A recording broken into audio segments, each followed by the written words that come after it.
See, the perception is so very key. How you think. Great leaders think differently. So let me give you an example. I'm a kind of a science guy, so I like to kind of prove theory. So the tablecloths that you have, what color are they? White. Okay, we're going to try this one more time. We're going to do this in unison. What color are they? What color? What color? Louder. Louder. Louder. And louder. Now, in unison, please tell me, what do cows drink? Wow. Yep. Very interesting. Cows don't drink milk, man. I'm sorry. They don't. Maybe not here, not in Columbus. But anyway, I mean, now here's the scary thing about that. The scary thing about that is that you guys have been given a gift to protect our children, to place our children. And you're telling me in unison that cows drink milk. I get it.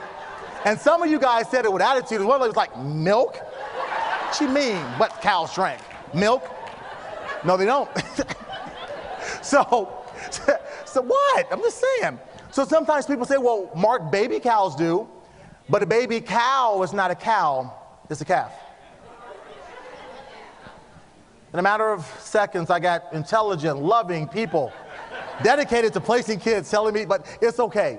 But it just goes to show that how we look at perception is you have to be very careful who you listen to, what you listen to. Number one thing that you want to listen to is listen to your heart. When you're working with children and you're working in this environment, listen to your heart, because your heart will never steer you wrong. It is that intuition. It is the one thing, it's like an internal mechanism that guides all of us to a higher level of actuality of what it is we can accomplish in life.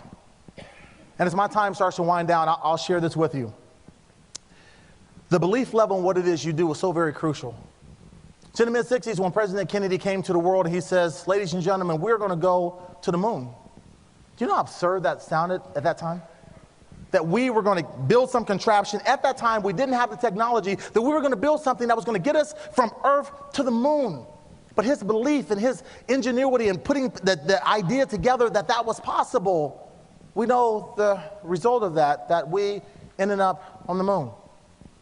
When we look at placing children, we look at what it is we do, we have to believe bigger than our circumstances, because when we do that, we're able to get some things and do some things that the average person will look at and say, it can't be done. We work in the impossible.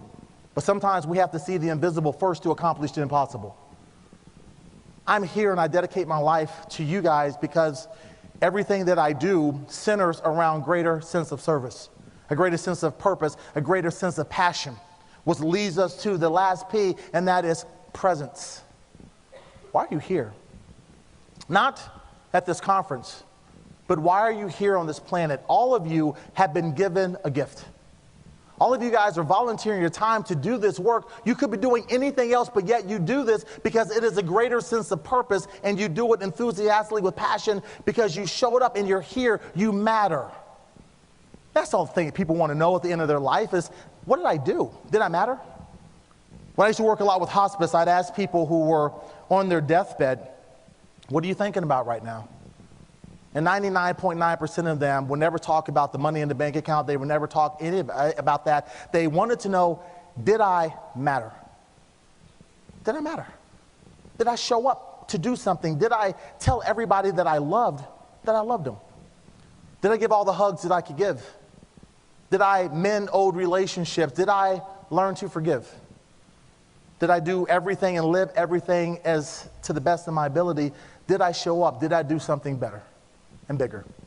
Because it's really not about the money. Even though money is important, it's about a greater sense of purpose. Because see, the greatest commodity that we have on this planet is the hearts and minds and spirit of our children. As I watched those videos, I was inspired. I sit in the back of the room, I'm watching these young people who've been inspired by you and people like you to be where they are right now. It does my heart good. And all of you guys are important. And I don't know you, but I love every one of you. The same way I love Miss Ritchie.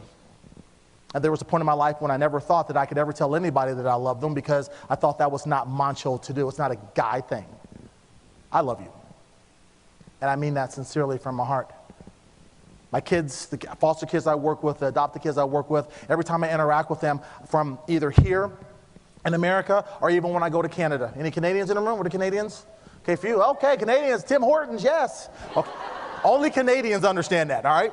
Timmy's is a beast in Canada. Okay, there we go, right? So I go to Canada all the time. I work with kids all over. And the number one thing that I tell them is that I love them. I love them.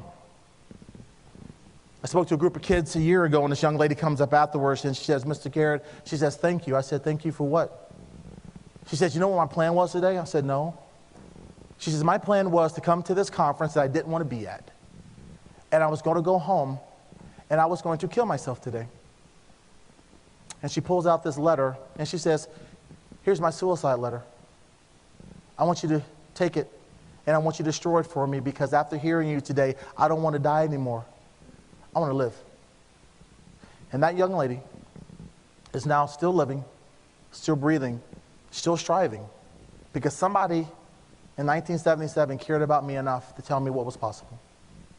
In 1968, even though my mother put me up, someone took me in and molded me and shaped me. And though my parents, had mistakes and shortcomings, I love both my adopted parents because that family gave me a sense of hope. And the thing hope means is two things: helping other people excel and helping one person every day.